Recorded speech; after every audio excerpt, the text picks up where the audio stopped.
बेटा अभी हम उत्परिवर्तन की बात कर रहे थे। हमने उत्परिवर्तन के बारे में कहा कि उत्परिवर्तन क्या होता है। तो हमने कहा कि उत्परिवर्तन का मतलब क्या होता है। तो उत्परिवर्तन का मतलब होता है, हमने कहा कि जब किसी जीव के डीएनए अनुक्रम में परिवर्तन आता है तो उसके दृश्य प्रारूप में परिवर्तन आते हैं, जिसे उत्परिवर्तन कहते हैं। भाई उत्परिवर्तन की अगर हम बात करें तो उत्परिवर्तन होता क्या है। तो हमने कहा कि जब भी भाई साहब किसी जीव के डीएनए के अनुक्रम में परिवर्तन आएगा तो उसके फिनोटाइप के अंदर अपने को क्या है कि चेंज देखने को मिलेंगे, जिसको हमने कहा उत्परिवर्तन। हमने दो उत्परिवर्तन यहां पर देखे थे। हमने एक बिंदु उत्परिवर्तन देखा। बिंदु उत्परिवर्तन में हमने कहा कि जब किसी डीएनए के अंदर जो क्षार जमे हुए हैं, तो उन डीएनए के अंदर जो क्षार जमे हुए हैं, किसी एक क्षार युग्म के अंदर जब परिवर्तन देखने को मिलेगा, तो एक क्षार युग्म के अंदर परिवर्तन देखने को मिलेगा तो उसको हम कहते हैं बेटा बिंदु उत्परिवर्तन। क्या कहते हैं? बिंदु उत्परिवर्तन। लेकिन यहां पर अगर हम देखें कि दो या दो से अधिक क्षार युग्म के अंदर जब परिवर्तन देखने को मिलेगा, जिसके कारण पूरा जो सीक्वेंस है क्षार युग्म का बेटा वो डिस्टर्ब हो जाएगा, जिसको हम कहते हैं फ्रेम शिफ्ट उत्परिवर्तन। अब यहां पर अगली जो बात अपने को कही है बेटा, वो कही है यहां पर किसकी? उत्परिवर्तजन, जिनको अपन बोलते हैं म्यूटाजन। तो उत्परिवर्तजन का मतलब क्या होता है? तो हमको कहा है कि उत्परिवर्तनों का जन्म अनेक रासायनिक और भौतिक कारकों द्वारा होता है, जिन्हें हम क्या कहते हैं? उत्परिवर्तजन या म्यूटाजन कहा गया है। पराबैंगनी विकिरण जीवों में उत्परिवर्तन पैदा कर देते हैं, ये उत्परिवर्तजन ही है। या हम यूं कह सकते हैं बेटा कि ऐसे भौतिक या रासायनिक कारक जो उत्परिवर्तन के लिए उत्तरदायी होते हैं, उनको हम क्या कह देते हैं बेटा? उत्परिवर्तजन। तो यहां पर हम लिख ही देते हैं कि ऐसे भौतिक व रासायनिक कारक जो उत्परिवर्तन के लिए जिम्मेदार होते हैं, उन्हें उत्परिवर्तजन, अंग्रेजी में इनको कहते हैं बेटा म्यूटाजन कहते हैं। तो उत्परिवर्तजन या म्यूटाजन किसे कहते हैं? तो उत्परिवर्तजन या म्यूटाजन हमने कहा कि ऐसे भौतिक या रासायनिक कारक जो उत्परिवर्तन के लिए जिम्मेदार होते हैं, हम उनको क्या बोल देते हैं बेटा? उत्परिवर्तजन या म्यूटाजन। अगली बात अपने को बेटा यहां पर जो पेडिग्री एनालिसिस होता है, जिसको हम बोलते हैं वंशावली विश्लेषण। वंशावली विश्लेषण से संबंधित यहां पर संकेत चिन्ह दिए हैं। तो वंशावली विश्लेषण से संबंधित संकेत चिन्ह, वंशावली विश्लेषण से संबंधित संकेत चिन्ह। अब वंशावली विश्लेषण से संबंधित संकेत चिन्ह की अगर हम बात करें, तो वंशावली से संबंधित संकेत चिन्ह भाई साहब कौन कौन से दिए हुए हैं, उनकी बात समझते हैं। हमको बोला है कि जब आपको एक यहाँ पर स्क्वायर जैसा स्ट्रक्चर दिखाई देगा, है ना, जिसको अपन ने किसके लिए दर्शाया है बेटा? नर के लिए। अगर सर्कल होगा तो वो किसके लिए बेटा? मादा के लिए। और अगर ये जो स्क्वायर है बेटा, ये थोड़ा सा तिरछी अवस्था में रखा हुआ है, तो इसमें कहा गया है लिंग का उल्लेख नहीं है। अगर यहां पर अगली बात कही है कि नर हो या मादा हो या जिसके लिंग के बारे में आपको पता नहीं हो, अगर वो गहरे रंग के होते हैं तो गहरे रंग के हैं मतलब कि वो दोनों कैसे हैं, वो सभी लोग कैसे हैं बेटा, प्रभावित है, किसी न किसी रोग के लिए क्या है बेटा, प्रभावित। फिर बोला है कि एक अपने को स्क्वायर दिया है, उसको अपन ने एक सर्कल से ज्वाइंट किया है, तो ये दर्शा रहा है मैथुन कि इन दोनों के बीच में बेटा क्या हो रहा है, मैथुन की क्रिया हो रही है। फिर अगली बात बोली है कि अगर यहां पर सेम ऐसी ही कंडीशन दी है लेकिन दो लाइन से जुड़े हुए हैं, तो दो लाइन से जुड़े हुए हैं तो ये घटना ये दर्शाती है बेटा कि जो सगे संबंधी है ना, उनके बीच में ही बेटा क्या हो रहा है, यहाँ पर मैथुन हो रहा है, जिसको हम समरक्त मैथुन कहते हैं। यहाँ पर ये जो चिन्ह दिखाई दे रहे हैं ना बेटा, कभी कभी डायरेक्टली वो चिन्ह उठा करके ही पूछ लेता है, चिन्ह दे देगा और आपको बोलेगा कि निम्नलिखित चिन्ह किस प्रकार की क्रिया को दर्शाता है या किसे दर्शाता है, तो अपने को पता होना चाहिए। फिर अगली बात बोली है कि यहां पर हमको दिया है एक नर जिसका विवाह एक मादा से हुआ है और अब आगे चल करके बेटा इनके बच्चे हुए हैं। बच्चे कितने हैं, 2, है ना। यहां पर अगर हम देखें तो ऊपर की तरफ जनक और नीचे की तरफ संतान है, कोई भी गहरे रंग का नहीं है, मतलब यहां पर जनक है और संतति है और इनमें से कोई भी बेटा क्या है, किसी रोग से प्रभावित नहीं है। लेकिन नीचे की तरफ अगर आप बात करेंगे बेटा, तो नीचे की तरफ जो माता पिता दिए हुए हैं और इनके द्वारा जो संतान उत्पन्न हुई है, वो संतान अपने को कैसी दिख रही है, गहरे रंग की। मतलब माता पिता तो स्वस्थ है लेकिन इनकी जो संतान है बेटा वो कैसी है, प्रभावित। वही बात बोली है कि नर शिशु वाले जनक रोग से भाई साहब यहाँ पर अगर देखें तो प्रभावित है ना। तो नर शिशु वाले जो जनक है भाई साहब, या यूं कह सकते हैं बेटा, थोड़ा सा इसमें करेक्शन करना पड़ेगा, यहाँ पर हम कह सकते हैं नर शिशु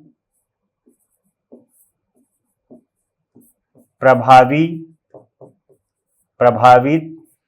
लेकिन जनक अप्रभावित। यहां पर अगर हम देखें बेटा तो हमने कहा कि जो नर शिशु है ये प्रभावित है लेकिन इसके जनक जो है वो कैसे हैं, अप्रभावित।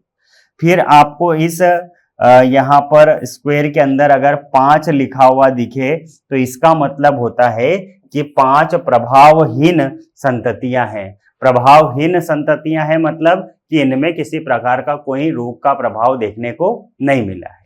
क्लियर। अब आगे अनुवांशिक विकार या वंशावली विश्लेषण, जिसको पेडिग्री एनालिसिस कहते हैं, इसके बारे में अपने को क्या बातें कही गई है। तो वंशावली विश्लेषण जिसको हम पेडिग्री एनालिसिस कहते हैं, इसमें क्या कहा है, मानव समाज में वंशागत विकारों की बात पुराने समय से चली आ रही है। इसका आधार था कुछ परिवारों में विशेष लक्षणों के वंशबद्ध रहने की अवधारणा। मेंडल के कार्य की पुनः खोज के बाद मानव के लक्षण प्रतिरूपों की वंशागति के विश्लेषण की बात प्रारंभ हुई। मेंडल ने बेटा अपने को अनुवांशिकी से संबंधित इतनी बातें बोल दी कि जब उनकी ये सारी बातें जब दुनिया को पता चली तो फिर वो क्या है, अपनी वंशावली का विश्लेषण करने लगे। यह स्पष्ट है कि मटर के पौधे और अन्य जीवों में किए गए तुलनार्थ संकर का प्रयोग मानव में संभव नहीं है। इसलिए यही विकल्प रह जाता है कि विशेष लक्षण की वंशागति के संबंध में वंश के इतिहास का अध्ययन किया जाए। कई पीढ़ियों तक जारी लक्षणों को ऐसे विश्लेषण को वंशावली विश्लेषण कहते हैं। तो यहाँ पर अगर हम देखें तो यहाँ पर परिभाषा क्या हो सकती है वंशावली विश्लेषण की, तो हमको बोला है कि कई पीढ़ियों तक जारी लक्षणों के ऐसे विश्लेषण को हम क्या कहते हैं बेटा, वंशावली विश्लेषण। तो कई पीढ़ियों तक हमको क्या है कि किसी पर्टिकुलर रोग के लक्षणों का विश्लेषण करना पड़े तो उस विश्लेषण की क्रिया को ही हम क्या कहते हैं बेटा, वंशावली विश्लेषण कहते हैं। क्या कहते हैं बेटा, वंशावली विश्लेषण कहते हैं। इस प्रक्रिया में अगली बात क्या बोली बेटा कि इस प्रक्रिया में वंश वृक्ष में एक विशेष लक्षण का पीढ़ी दर पीढ़ी विश्लेषण किया जाता है। इसमें जो हमारे वंश का सबसे बड़ा व्यक्ति है, जैसे दादा है या परदादा है, उनमें पर्टिकुलर कोई रोग होता है बेटा, तो उनके लक्षणों को आधार मानते हुए पीढ़ी, अगली जो पीढ़ियां आई है उन पीढ़ियों में उनके लक्षण जो थे उनकी भाई साहब क्या है, विश्लेषण की क्रिया की जाती है कि अगर ये परदादा में था तो भाई साहब किन किन पीढ़ियों के किन किन सदस्यों में देखने को मिला।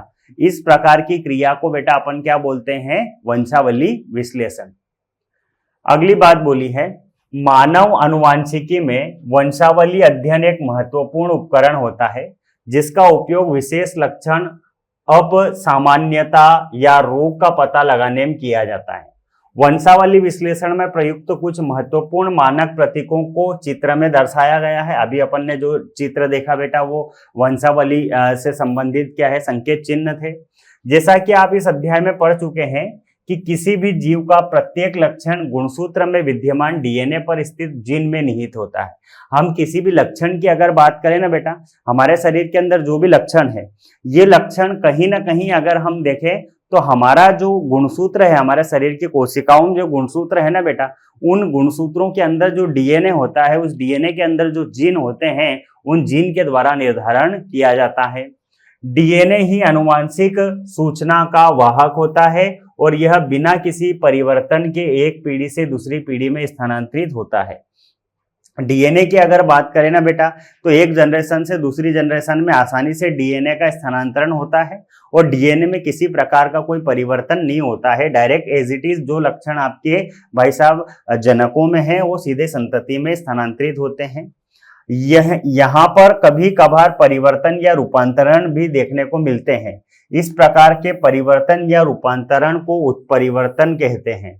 कभी कभार डीएनए के अंदर आपको परिवर्तन देखने को मिलेगा और डीएनए के अनुक्रम में परिवर्तन आया जिसको अपन ने क्या नाम दिया बेटा, उत्परिवर्तन। और मानव में कई विकार ऐसे पाए गए हैं जिनका संबंध गुणसूत्र या जीन में परिवर्तन के कारण परिवर्तन से जोड़ा जा सकता है। मतलब यहाँ पर हम कई सारे ऐसे विकार भी देखेंगे जो कहीं ना कहीं डीएनए या जीन के अंदर कुछ परिवर्तन हुए, है ना, तो हम ये कह सकते हैं कि कहीं ना कहीं जीन या डीएनए या गुणसूत्र के कारण ये परिवर्तन देखने को मिल रहे हैं।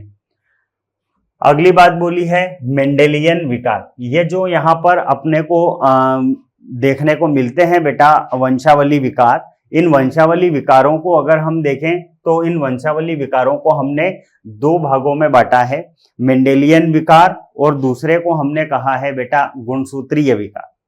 मेंडेलियन विकार क्या होते हैं और गुणसूत्रीय विकार क्या होते हैं, इन सभी को अपन इंडिविजुअली यहाँ पर अच्छे से डिस्कस करेंगे। यहाँ से इस पैराग्राफ से बेटा बहुत सारे क्वेश्चंस बनने की संभावना होती। ये पैराग्राफ बहुत ही ज्यादा इंपॉर्टेंट रहने वाला है।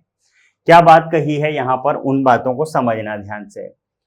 मोटे तौर पर विकारों को दो श्रेणियों में रखा जा सकता है, मेंडेलियन विकार और गुणसूत्रीय विकार। सीधी सी बात मैंने अभी जो बताई आपको, मैंने यही कहा कि जो गुण अपने यहाँ पर जो विकार है वंशावली विकार, इन विकारों को हमने दो भागों में बांट दिया, मेंडेलियन विकार और दूसरा हमने कह दिया गुणसूत्रीय विकार। मेंडेलियन विकार वे होते हैं जो एकल जीन के रूपांतरण या उत्परिवर्तन से मुख्यतः निर्धारित होते हैं। मेंडेलियन विकार हमने किसको कहा बेटा, जो जीन के रूपांतरण के कारण उत्पन्न हो रहे हैं। किसके कारण बेटा, जीन के रूपांतरण के कारण उत्पन्न हो रहे हैं। और ये विकार उसी विधि से संतति में पहुंचते हैं जिनका अध्ययन वंशावली के सिद्धांत में किया जा चुका है। इस प्रकार के मेंडेलियन विकारों की वंशागति के उदाहरण को किसी परिवार में वंशावली विश्लेषण द्वारा खोजा जा सकता है।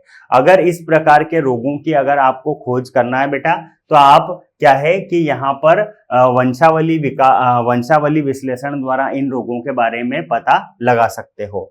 अब यहाँ पर कुछ अपने को मेंडेलियन विकार के उदाहरण दिए, तो मेंडेलियन विकार के सर्वविदित उदाहरण, यहाँ पर यह बात अपने से पूछी जाती है बेटा कि कौन सा मेंडेलियन विकार है और कौन सा गुणसूत्रीय विकार है। तो अभी हमको यहाँ पर मेंडेलियन विकार के उदाहरण की बात कही है, तो हीमोफीलिया, सिस्टिक फाइब्रोसिस, दात्र कोशिका अरक्तता, वर्णांधता और फिनाइल कीटोन यूरिया, थैलेसेमिया, ये सभी भाई साहब जो चीजें हैं ये सभी किसके उदाहरण है बेटा? तो ये सभी कहीं ना कहीं हम कहें तो मेंडेलियन विकार के उदाहरण हैं। कौन कौन से उदाहरण हैं? तो हमने अभी देखा बेटा, तो हीमोफीलिया, सिस्टिक फाइब्रोसिस, दात्र कोशिका रक्तता, वर्णांधता, फिनाइल कीटोन यूरिया और थैलेसेमिया। ये सभी रोग जो है, ये सभी रोग कहीं ना कहीं अगर हम देखें तो हम कह सकते हैं कि ये जो रोग है बेटा किसके उदाहरण है? तो ये मेंडेलियन विकार के उदाहरण है। इनको ध्यान से अपने को याद रखना है, उदाहरण एज इट इज। फिर अगली बात क्या कही है? यहां यह भी बताना महत्वपूर्ण है कि मेंडेलियन विकार प्रभावी या अप्रभावी हो सकते हैं। ये जो मेंडेलियन विकार है ना बेटा, ये विकार प्रभावी या अप्रभावी भी हो सकते हैं। हो सकता है किसी जनरेशन में आपको ये विकार देखने को मिले और किसी में नहीं देखने को मिले। तो यही बात अपने को कही है कि मेंडेलियन विकार जो होते हैं प्रभावी भी हो सकते हैं और अप्रभावी भी, जैसा कि हीमोफीलिया में होता है। यह लक्षण लिंग गुणसूत्रीय हो सकता है। भाई साहब किस पे आधारित हो सकता है? लिंग गुणसूत्र पर। और यह सुस्पष्ट है कि एक्स लग्न अप्रभावी लक्षण वाहक मतलब मादा जो होती है कैरियर से नर को प्राप्त होता है। इस वंशावली का नमूना चित्र में दिया गया है। आगे अपने को एक डायग्राम देखने को मिलेगा जिसमें प्रभावी और अप्रभावी लक्षण दिखाए गए हैं। अपने अध्यापक से चर्चा करें और अलिंग तथा लिंग गुणसूत्र से लग्न लक्षणों वाला वंशावली का नक्शा बनाएं। अब यहाँ पर अपने को एक अगले रोग के बारे में बात कही है, हीमोफीलिया। हीमोफीलिया रोग के बारे में बेटा सबसे महत्वपूर्ण चीजें हैं। हीमोफीलिया कई बार पूछा जाता है ना, हर साल हीमोफीलिया से क्वेश्चन आता ही है। इस लिंग संलग्न रोग का व्यापक अध्ययन हो चुका है। मतलब ये जो आपको यहाँ पर हीमोफीलिया देखने को मिल रहा है, ये कैसा रोग है? तो लिंग संलग्न और कैसा है बेटा? तो प्रभावी रोग है। इसमें प्रभाव रहित वाहक नारी से नर संतति को रोग का संचार होता है। अब एक बात ये भी याद रखना कि जब भी बेटा जो नारी होती है वो वाहक होती है, जब भी वाहक होगी ना बेटा, मादा जो वाहक होगी, तो मादा वाहक होगी बेटा, तो इससे हमेशा नर संतान प्रभावी होगी। जब भी यहाँ पर अगर हम बात करेंगे कि जब भी हमको बोलेगा कि मादा वाहक के रूप में है, तो मादा जब भी वाहक रहेगी तो उनका जो नर संतान रहेगा बेटा वो रोग से प्रभावित मिलेगा। अब इस हीमोफीलिया में होता क्या है? तो इस रोग में रक्त का थक्का बनने से संबंधित एकल प्रोटीन प्रभावित होती है। यह एकल प्रोटीन एक प्रोटीन की श्रृंखला का अंश मात्र होती है। इसके कारण जो भी प्रभावित व्यक्ति होता है उसको छोटी सी भी अगर चोट लग जाए बेटा, तो रक्त का थक्का नहीं बनता है और लगातार उसके शरीर से रक्त बाहर निकलता रहता है। फिर बोला है विषम युग्मजी नारी से यह रोग पुत्र में जाता है। भाई विषम युग्मजी मतलब वाहक नारी, वाहक नारी से भाई साहब ये जो रोग है किस में जाएगा? पुत्र में जाएगा। और इस प्रकार के रोग की अगर हम बात करें तो इस प्रकार के रोग में जब भी मादा जो वाहक होगी बेटा, उस मादा के शरीर में अगर देखें तो मादा वाहक है लेकिन उसके शरीर में रोग देखने को नहीं मिलेगा, लेकिन उससे जो नर संतति प्राप्त होगी बेटा उसमें आपको ये रोग देखने को मिलेगा। क्लियर है? तो यहाँ पर हमने हीमोफीलिया की बात की। हीमोफीलिया में हमने बोला कि हीमोफीलिया कैसे होता है, ये रोग क्या है? तो हमने बोला ये लिंग संलग्न प्रभावी रोग है। और इसकी अगर हम बात करें बेटा तो इसमें रक्त का थक्का जमाने के लिए आवश्यक जो प्रोटीन होती है वो प्रोटीन कहीं ना कहीं उसका जो जीन होता है बेटा, उस जीन के अंदर कुछ उत्परिवर्तन हो जाता है जिसके कारण वो प्रोटीन नहीं बना पाता, जिससे वहां पर रक्त का थक्का नहीं जम पाता है।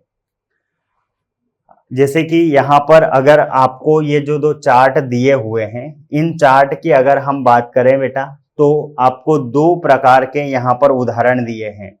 क्या दिया है? अलिंग गुणसूत्र प्रभावी रोग, अलिंग गुणसूत्र प्रभावी रोग जिसका उदाहरण दिया है मायोटोनिक दुष्पोषण, और दूसरा दिया है अलिंग गुणसूत्र अप्रभावी विशेषक जैसे दात्र कोशिका अरक्तता। अब इस पेडिग्री से सर हम कैसे पहचानेंगे? तो पेडिग्री से पहचानने के लिए सबसे पहली बात ये होना चाहिए बेटा, यहाँ पर कुछ अपने को शर्तें याद रखनी पड़ेगी, है ना। शर्त क्या क्या है वो समझना। सबसे पहली शर्त ये है बेटा कि जब दोनों जनक में से कोई एक रोगी हो तो यह रोग प्रभावी होता है। भाई साहब, दोनों ये जो आपको यहाँ पर जनक दिखाई देंगे, इन दोनों जनकों की अगर हम बात को समझें तो भाई साहब ये रोग कैसा होगा बेटा? कहीं ना कहीं हम बोलेंगे इसको कि ये प्रभावी रोग है।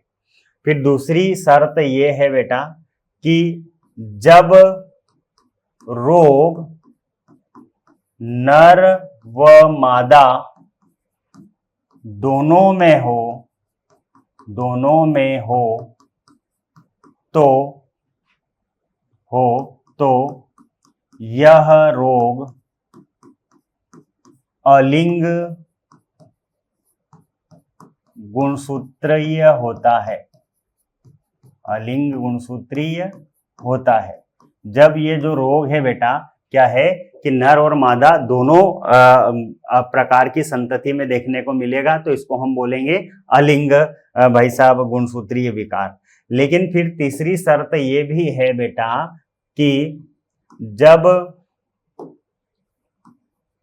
रोग केवल नर या केवल मादा में हो तो यह लिंग गुणसूत्रीय होता है। भाई साहब, अगर ये जो रोग है माता पिता से केवल और केवल नर में हो रहा है या माता पिता से केवल और केवल मादा में हो रहा है, तो फिर इसको अपन क्या बोल देंगे बेटा? तो फिर इसको हम बोल देंगे लिंग गुणसूत्रीय। अब इन शर्तों को मद्देनजर रखते हुए हम यहाँ पर इस पेडिग्री का एनालिसिस करेंगे। बोलो, यहाँ पर मादा प्रभावित है और जो नर है वो अप्रभावित है, तो दोनों में से कोई एक प्रभावी होगा, तो ये जो रोग है पर्टिकुलर कैसा है बेटा? प्रभावी है। ठीक है। फिर नर में भी हो रहा, मादा में भी हो रहा, सभी में हो रहा है, मतलब ये कैसा है? अलिंग गुणसूत्री। कैसा है बेटा? अलिंग गुणसूत्र। तो यहाँ पर अगर हम बात करें तो हमको यहाँ पर जो बात कही है कि ये जो मायोटोनिक दुष्पोषण रोग है वो कैसा है बेटा? तो अलिंग गुणसूत्रीय और प्रभावी रोग है। तो बोलो, अलिंग गुणसूत्रीय और प्रभावी रोग का अपने पता चल गया, तो अपने को ये याद रखना पड़ेगा कि अलिंग गुणसूत्र और प्रभावी रोग कौन होता है। तो यहाँ पर इतनी बात याद रखना पड़ेगी कि ये बात तो किसकी हो गई? मायोटोनिक दुष्पोषण की। अब यहाँ पर अगर हम बात करें तो दोनों जनक बेटा कैसे हैं? स्वस्थ है। तो दोनों जनक स्वस्थ है, मतलब कि यहाँ पर अगर हम बात करें तो ये कैसी बात हो गई है? अप्रभावी वाली बात हो गई है। कैसी बात हो गई? अप्रभावी वाली। और दोनों जनकों में अपने को रोग देखने को मिल रहा है, मतलब यहाँ पर हम बोल सकते हैं कि ये कैसी बात हो गई? तो अलिंग गुणसूत्रीय बात हो गई। तो ये अलिंग, और अगर बात करें अप्रभावी तो बोलो, यहाँ पर वही बोला अलिंग, और भाई साहब क्या बोला है? अलिंग और अप्रभावी गुणसूत्रीय विकार है। और अलिंग और अप्रभावी गुणसूत्रीय विकार का उदाहरण कौन होता है? तो दात्र कोशिका अरक्तता, जिसको अपन बोलते हैं यहाँ पर सिकल सेल एनीमिया। क्लियर है? इन तीन शर्तों के मद्देनजर रखते हुए बेटा हम ये पेडिग्री एनालिसिस का कार्यक्रम कर सकते हैं। जो हमने अभी आगे चिन्ह की बात की थी बेटा, उन चिन्हों को ध्यान रखना है, क्योंकि चिन्हों के माध्यम से अगर हम बात को समझेंगे तो ये बात थोड़ी सी और आसान हो जाएगी। और दूसरी बात, ये तीन शर्तें, इन तीन शर्तों को भी याद रखना है। चलिए अब आगे बढ़ते हैं बेटा। आगे क्या कहा गया है वो समझते हैं। क्या बोला है कि रोगी की माता को कम से कम वाहक और पिता को हीमोफीलिया से ग्रस्त होना आवश्यक होता है। फिर अगली बात बोली है कि महारानी विक्टोरिया की वंशावली में अनेक हीमोफीलिया से ग्रस्त वंशज थे और रानी स्वयं भाई साहब क्या थी, वाहक। तो हीमोफीलिया का सबसे फेमस उदाहरण अपने को यहाँ पर देखने को मिलता है बेटा, इंग्लैंड की महारानी विक्टोरिया। ये हीमोफीलिया रोग से ग्रसित नहीं थी, ये एक वाहक थी, लेकिन इसके द्वारा इसकी पीढ़ियों में ये रोग बेटा क्या है संचारित होता गया, क्योंकि ये वाहक थी, इसके द्वारा जो संतानें उत्पन्न होती गई बेटा उनमें वो रोग आता गया। ठीक है, तो हीमोफीलिया रोग का सबसे उत्कृष्ट उदाहरण बेटा यहाँ पर किसकी बात कही जाती है, तो महारानी विक्टोरिया की। फिर अब अगली बात आई है बेटा वर्णांधता, जिसको अपन बोलते हैं कलर ब्लाइंडनेस। क्या बोलते हैं बेटा, कलर ब्लाइंडनेस।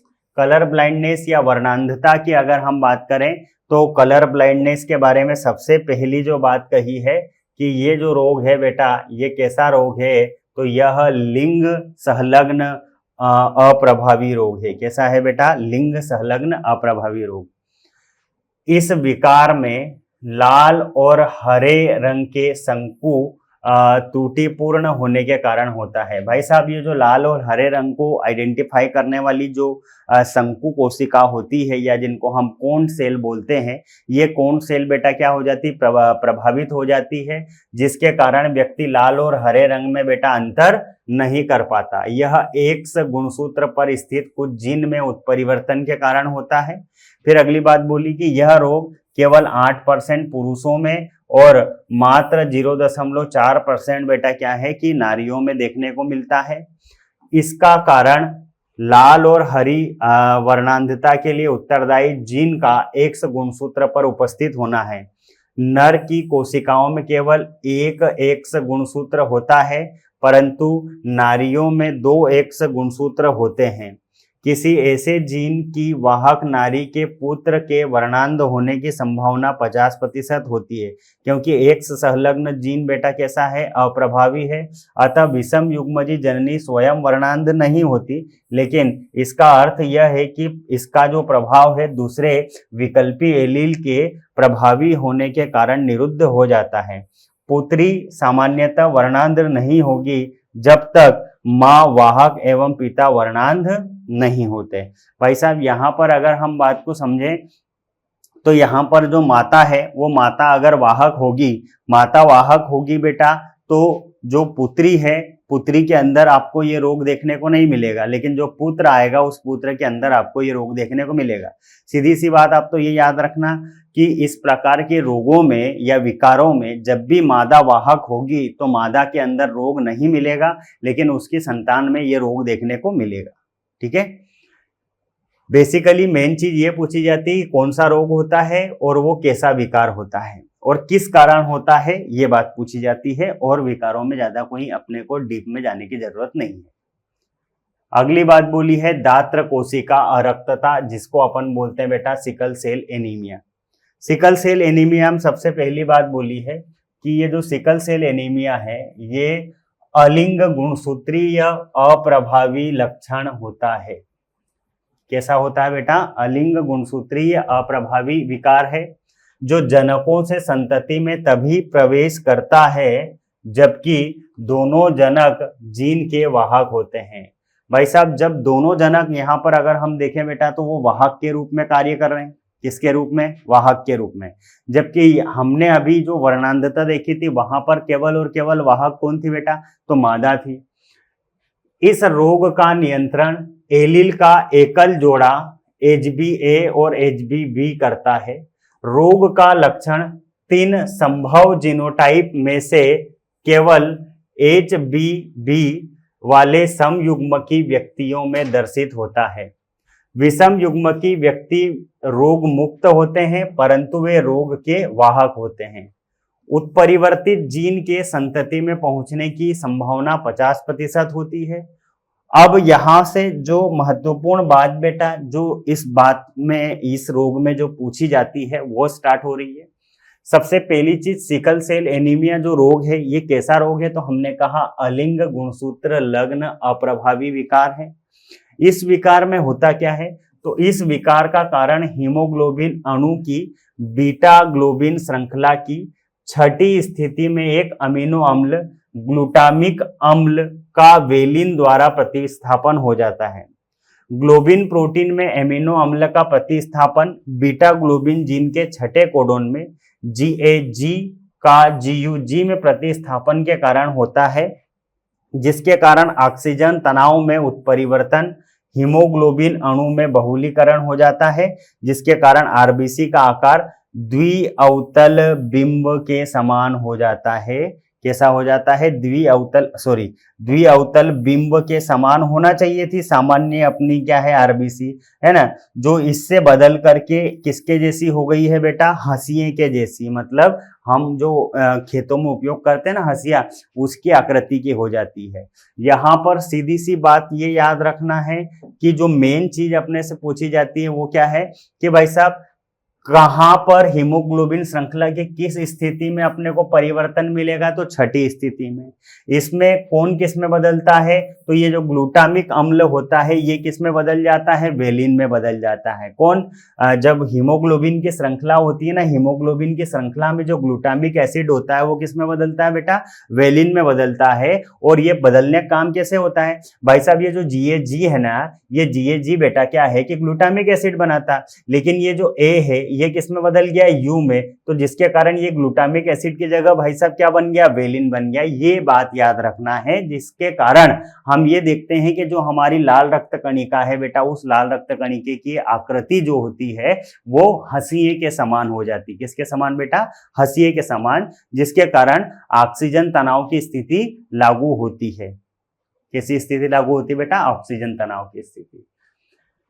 फिर अगली बात बोली है फिनाइल कीटोन यूरिया। अच्छा, यहाँ पर इस रोग का शायद, हाँ, ये फोटो दिया हुआ है बेटा, है ना, फिनाइल की अपने जो दांत्र कोशिका अरक्तता जो है ना, उसमें क्या बोला है? ये हीमोग्लोबिन श्रृंखला है बेटा।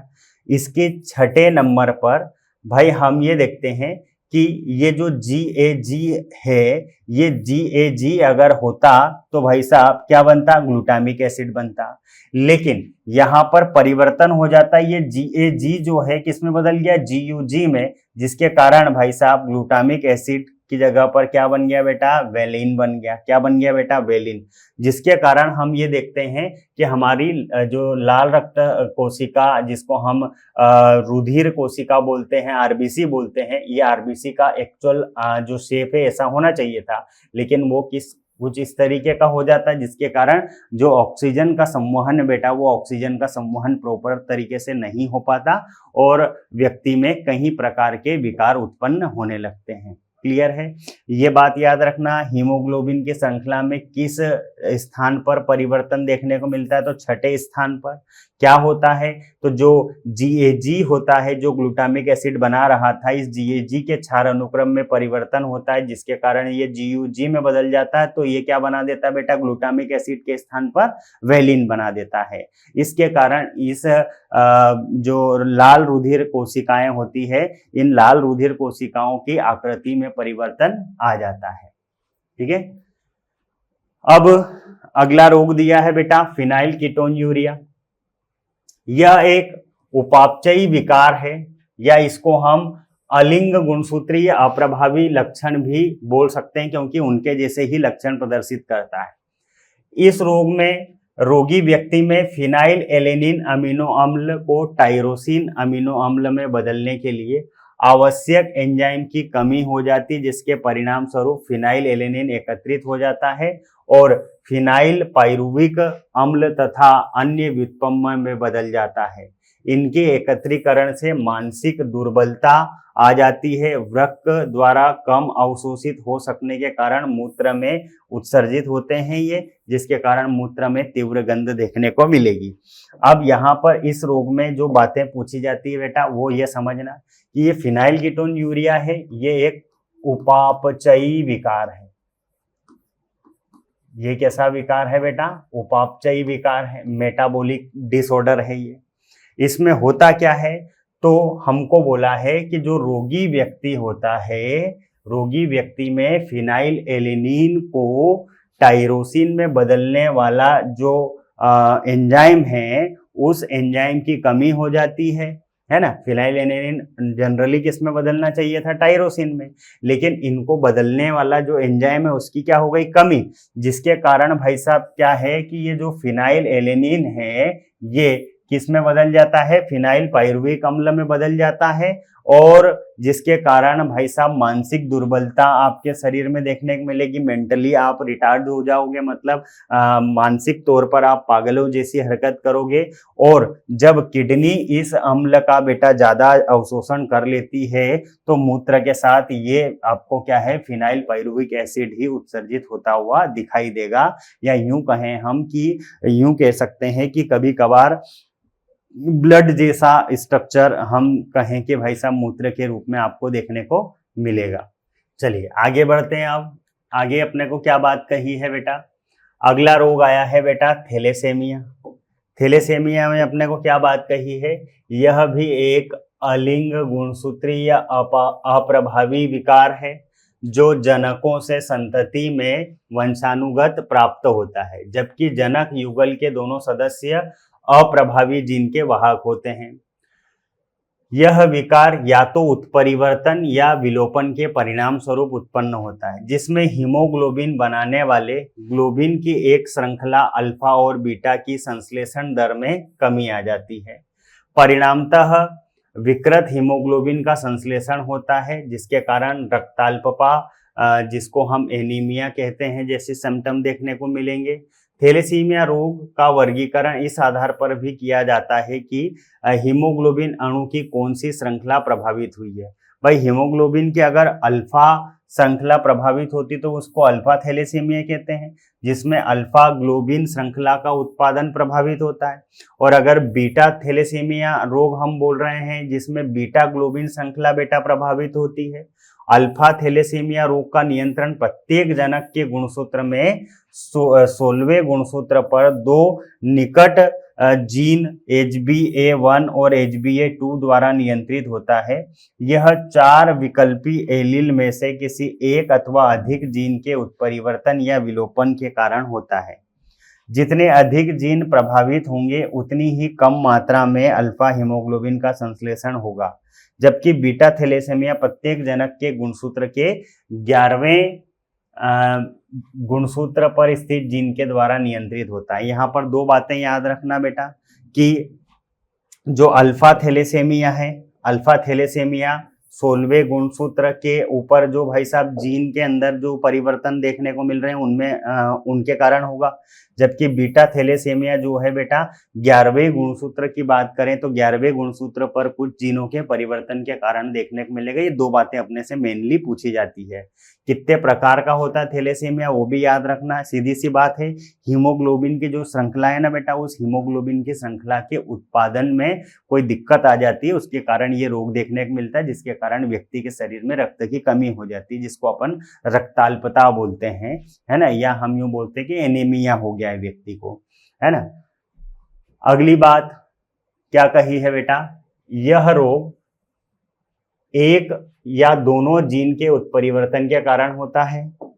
फिर बोला है थैलेसेमिया विकार दात्र कोशिका अरक्तता और एनीमिया रोग से इस रूप में भिन्न है कि पहले वाले रोग एक परिणात्मक समस्या जिसमें ग्लोबिन अणु अल्प मात्रा में संश्लेषित होते हैं, जबकि दूसरा विकृत ग्लोबिन श्रृंखला का गुणात्मक समस्या। भाई साहब यहाँ पर हीमोग्लोबिन की जो श्रृंखला है इसका निर्माण नहीं हो पा रहा। इसके पहले हमने जो बात कही थी वहां पर हीमोग्लोबिन की श्रृंखला में हमने ये देखा था कि विकृति आ गई थी, उसकी क्वालिटी चेंज हुई थी, इसलिए हुआ था। कौन सा बेटा, सिकल सेल एनीमिया। लेकिन यहाँ पर अगर हम देखें तो यहाँ पर तो निर्माण ही नहीं हो पा रहा है ना, ये भी हीमोग्लोबिन की श्रृंखला संबंधित है। दात्र कोशिका अरक्तता भी भाई साहब हमने अभी देखा कि वो भी हीमोग्लोबिन की श्रृंखला संबंधी, लेकिन दोनों में अंतर क्या है वो अंतर समझना अपने को।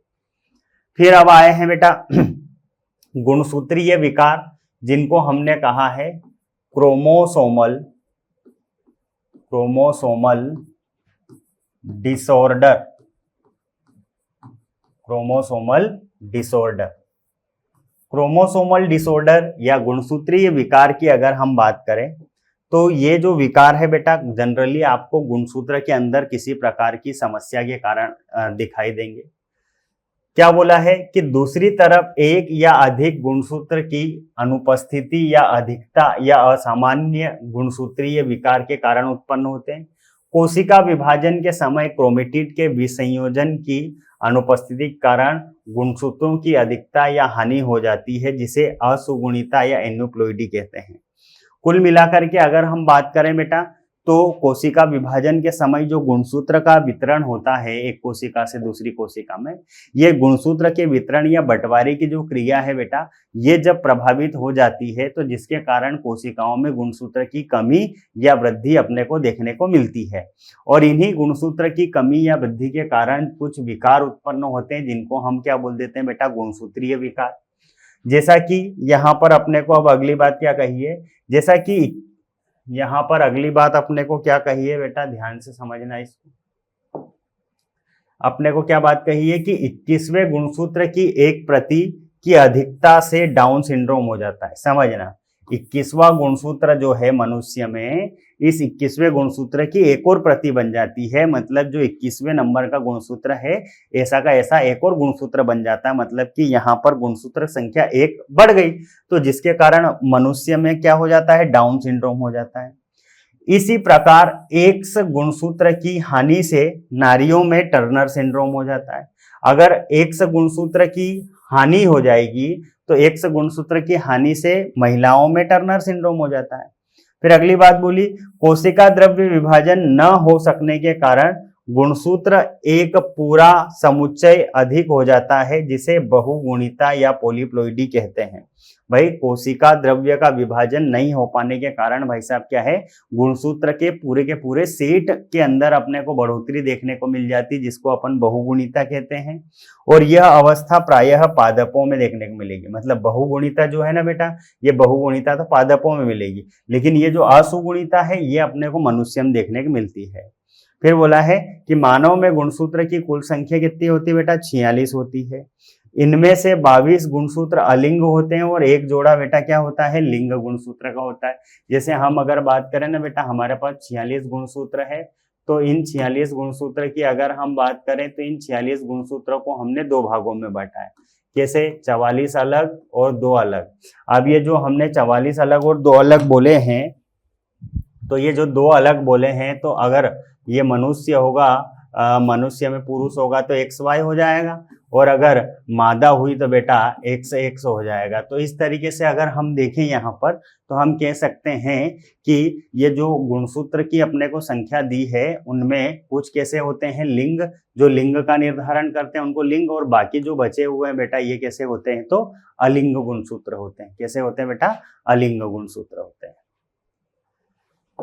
फिर अगली बात अगर हम देखें बेटा, तो अगली बात क्या कही है, जैसे यहाँ पर डाउन सिंड्रोम में आपको ये जो बेबी दिया हुआ है बेटा, इसके शरीर में आप देखेंगे कि सिर के का पिछला भाग अगर आप देखेंगे तो कैसा हो जाएगा, चपटा हो जाएगा, है ना। चेहरा जो आपको देखने को मिलेगा चौड़ा मिलेगा। उंगलियों के सिरों पर आपको लूप दिखाई देगी, खांचे दिखाई देगी। फिर आप उसके जीबान पर अगर देखेंगे तो झुर्रियां, मतलब कुछ खांच बनी हुई दिखाई देगी। और भाई साहब जन्मजात हृदय रोग होगा इसको। तो ये सारे विकार आपको देखने को मिलेंगे किसमें बेटा, डाउन सिंड्रोम में। और ये डाउन सिंड्रोम जो है, ये डाउन सिंड्रोम 21वें गुणसूत्र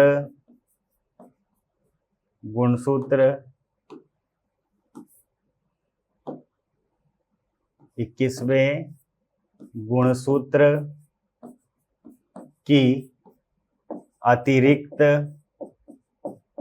अतिरिक्त प्रति के बनने से उत्पन्न होता है। भाई यहाँ पर अगर हम बात करें तो ये जो आपको क्या है कि डाउन सिंड्रोम देखने को मिल रहा है, ये डाउन सिंड्रोम 21वें गुणसूत्र की एक अतिरिक्त प्रति के बनने के कारण देखने को मिल रहा है। फिर अगली बात बोली है यहाँ पर, वो भी समझते हैं कि कभी कभी विरले ही सही व्यक्ति में क्रोमोसोम का एक अतिरिक्त जोड़ा शामिल हो जाता है, या कभी एक जोड़े की कमी हो जाती है। इन स्थितियों को प्रायः गुणसूत्र की सूत्रता जिसको हम टेट्रासोमी या द्विन्यून सूत्री जिसको हम बोलते हैं बेटा नलीसोमी कहा जाता है। ऐसी स्थिति के प्रभाव से व्यक्ति में गंभीर रोग हो जाते हैं। गुणसूत्रीय विकारों का उदाहरण डाउन सिंड्रोम, टर्नर सिंड्रोम और क्लाइनफेल्टर सिंड्रोम होता है। डाउन सिंड्रोम, टर्नर सिंड्रोम और क्लाइनफेल्टर सिंड्रोम के बारे में अपन ने बात की है। जैसे यहाँ पर अगर हम बात करें, मैंने अभी आपको जो बात बताई बेटा डाउन सिंड्रोम की, डाउन सिंड्रोम में तो सीधी सी बात यह है 21वें गुणसूत्र की जो हमने कहा कि एक अतिरिक्त प्रति बन जाती है जिसके कारण व्यक्ति के शरीर में अपने को कई सारे परिवर्तन मिलेंगे। हथेलियां चौड़ी हो जाएगी, क्रीज दिखाई देगी, जबान जो होगी खांच वाली होगी, सिर पीछे से चपटा होगा, है ना, जन्मजात हृदय रोग होगा, ये सारी चीजें देखी हमने। लेकिन अब यहाँ पर अगर हम बात करें बेटा तो हम बात करते हैं टर्नर सिंड्रोम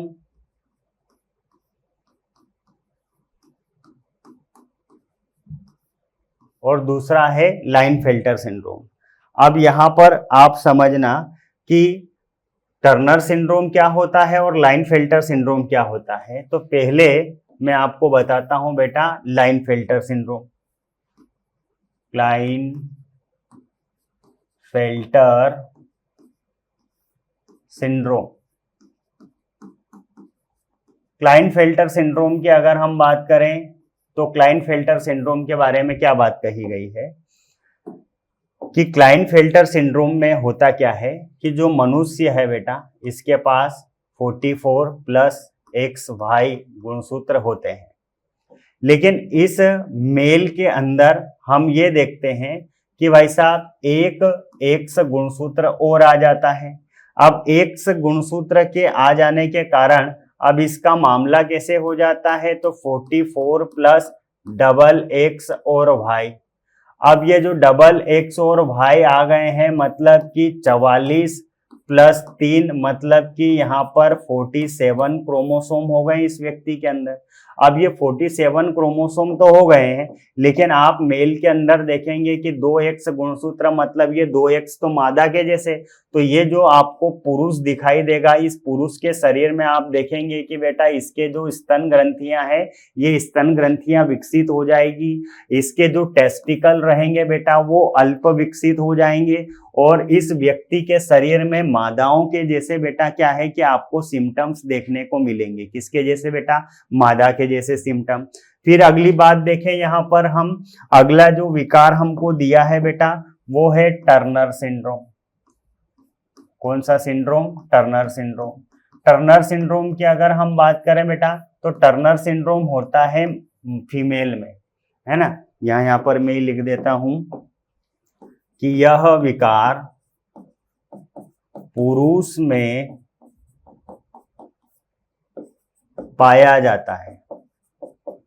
किस में पाया जाता है बेटा, पुरुषों में पाया जाता है। अब इधर हमको जो बात कही है टर्नर सिंड्रोम, किसी हम फीमेल की बात करें जिसमें 44 प्लस आप देखेंगे X गुणसूत्र है, इस फीमेल के अंदर आप क्या देखते हैं बेटा कि जो एक X गुणसूत्र होता है ये बेटा क्या हो जाता है, नष्ट, जिसके कारण ये फीमेल कैसी हो जाती, 44 प्लस X और 0।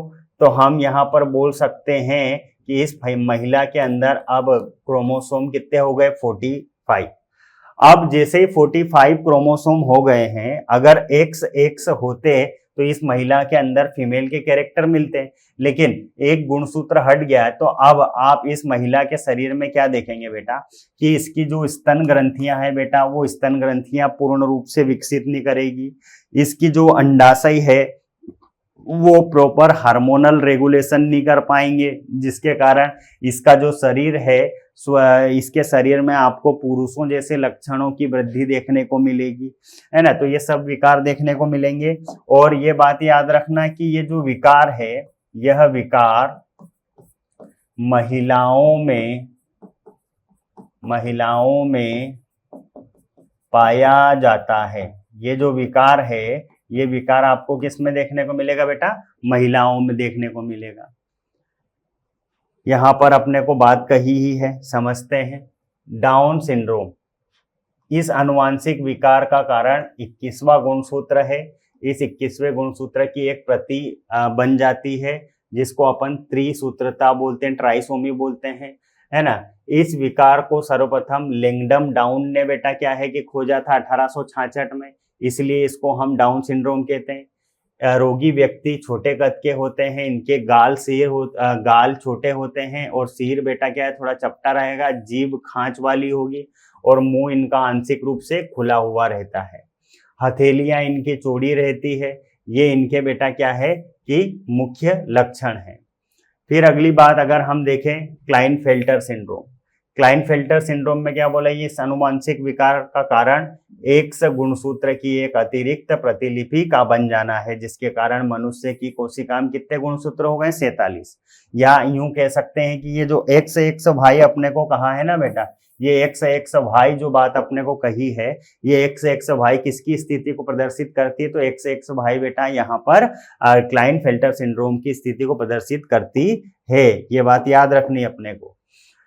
फिर बोला ऐसे व्यक्ति समग्र रूप से पुंज प्रधान होते हैं, किंतु मादा लक्षण जिसको हम बोलते हैं गायनेकोमेस्टिज्म हो जाता है, जिसके कारण वक्ष वृद्धि करते हैं, है ना। ऐसे व्यक्ति बांझ होते हैं। ऐसे जो पुरुष होते हैं बेटा वो कैसे होते हैं, बांझ, क्योंकि इनके जो टेस्टिकल होते हैं वो डेवलप कंडीशन में नहीं आते हैं। अगला रोग जो है बेटा वो क्या है, टर्नर सिंड्रोम।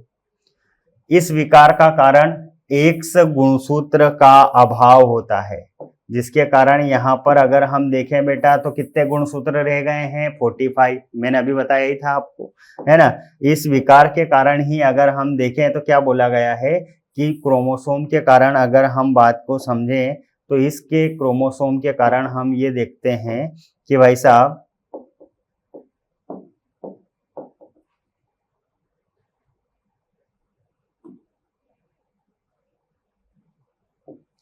इस प्रकार के क्रोमोसोम के कारण कैसी स्थिति लागू होती है बेटा, X0, और ऐसी नारियां बांझ होती क्योंकि अंडाशय अल्प विकसित होते हैं और द्वितीयक लैंगिक लक्षणों का इनमें क्या होता है बेटा, अभाव होता है, जैसा कि मैंने अभी आपको पिछले डायग्राम में ये चीजें समझाई है बेटा, ठीक है। और इसी के साथ बेटा अपना ये चैप्टर भी कंप्लीट हुआ। जल्द ही हम एक नए चैप्टर के साथ हाजिर होंगे। जब तक के लिए धन्यवाद। जय हिंद, जय भारत।